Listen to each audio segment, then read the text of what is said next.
मैं बलवंत सिंह राठौड़, प्रदेश से श्री राजपूत करणी सेना, हमारे राष्ट्रीय अध्यक्ष महिपाल सिंह मकराना जो आह्वान किया, उनके आदेश के अनुसार मैं आपके बीच में उपस्थित हूँ।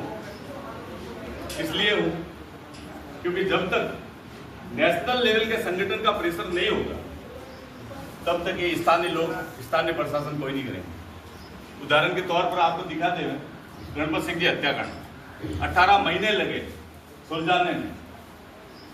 जब नेशनल लेवल के बड़े बड़े संगठनों ने इस पर संज्ञान लिया तब जाके तुरंत वहां पे कार्रवाई हुई। इसी के साथ मैं भी आपके इस आंदोलन में करणी सेना के प्रतिनिधि के रूप में उपस्थित हूं। हम कर सकते, हम राजपूत हैं। क्या हम भूल गए शस्त्र चलाना? भूल गए हो क्या आप? नहीं। तो फिर क्यों हमने कहा, हमने किसका आश्रय लिया? हमने किसका आश्रय लिया? कानून का। हम कहा गए? थाने में गए। यदि कोई हमारे उस युवा की गलती हो थी, कुछ भी जो सुनने में आ रही है, को फलाना बोल रहा है, ढिगड़ा बोल रहा है, कुछ नहीं, यदि थी तो आपने क्यों थाने में क्यों नहीं गए?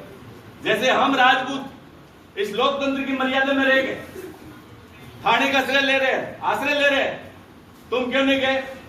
आप केस करते, जो भी मामला था, कुछ भी था। इस प्रकार की दर्दनाक मौत हमने राजतंत्र को त्यागा है। क्यों? लोकतंत्र पे भरोसा करके कि आप कुछ अच्छा करोगे हमसे। ये अच्छा कर रहे हैं, हमारे साथ ये अन्याय हो रहा है। कोई फलाना यूजीसी फलाना हत्या हो रही है राजपूतों की, एक बकरों की तरह राजपूत काटे जा रहे हैं। कब तक? क्यों? हम इस लोकतंत्र पे विश्वास करते हैं। हम आज भी, आप राजपूत सरदार सब विराजमान हो, इसलिए यह ज्ञापन लिख रहे हैं। हम हथियार लेके नहीं बैठे कि कोई बैठा हथियार लेके? कोई नहीं बैठा, पेन लेके बैठे हमारे बड़ी ज्ञापन लिख रहे हैं। ये हम एक सामान्य लोकतंत्र के आम नागरिक की तरह जी रहे हैं। हमें मजबूर मत करो। जब ये राजपूत मजबूर हो गया, आज पूरे भारत में राजपूतों पे त्राहिमाम मचा हुआ, जगह जगह पे आंदोलन हो रहे हैं। कोई यूजीसी का ये जो मामला झेल रहा है, कोई झेल रहा है। जब राजपूत फिर से पानी ऊपर चला गया तो मजबूरन हमें, जिस प्रकार तुमने हथियार उठाए, जिस प्रकार तुमने अत्याचार किया, हमें मजबूरन अपने न्याय के लिए, हम किसी पे अत्याचार नहीं करना चाहते और ना कभी किया है, लेकिन हमें अपने न्याय के लिए, हमें अपने बच्चों की सुरक्षा के लिए, हमें अपनी इज्जत के लिए क्या हथियार नहीं उठाने पड़ेंगे? क्यों नहीं किया? हम तो आ रहे हैं। हम तो आज भी लोकतंत्र की परिधि में, लोकतंत्र की मर्यादा में रहकर बात करने वाले लोग हैं। हम जल्द से जल्द कार्रवाई हो। और कार्रवाई क्या करनी है? फांसी पे चढ़ाओ। पीछे क्या जातिवाद खुद कर रहे हो तुम, हमें उकसा रहे हो। क्या जरूरत पड़ती है इस प्रकार के हमें, मतलब अपनी जान बिचाने की? आप न्याय करते, तुरंत कार्रवाई करते, किंतु परंतु नहीं चलेगा।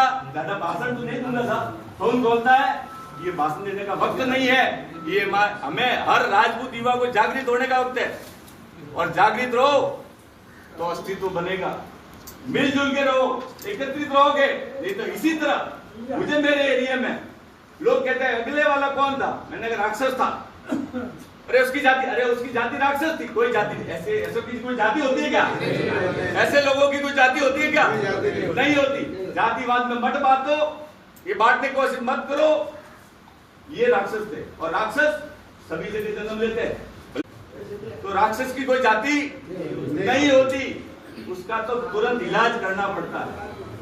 मर्द की जाति होती है, गायों के लिए रक्षा करता है, उसकी जाति होती है वो सूरमा भोपाली।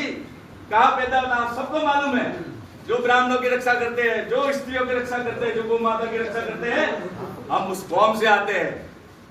हमारे में मुझे तो एक केस भी नहीं लगता कि ऐसा कोई राक्षस हमारे कुल में पैदा हुआ।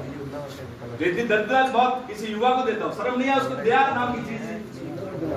ठीक है सर, एक तारीख तय करो, उस दिन सबको बताना, आसपास के जितने भी हैं और राजस्थान के सभी।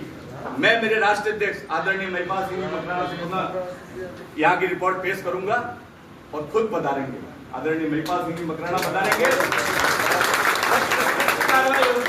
कार्रवाई ऐसी करवानी है, इस एरिया में कभी कोई ऐसा काम करने से पहले पुलिस का डर खत्म है।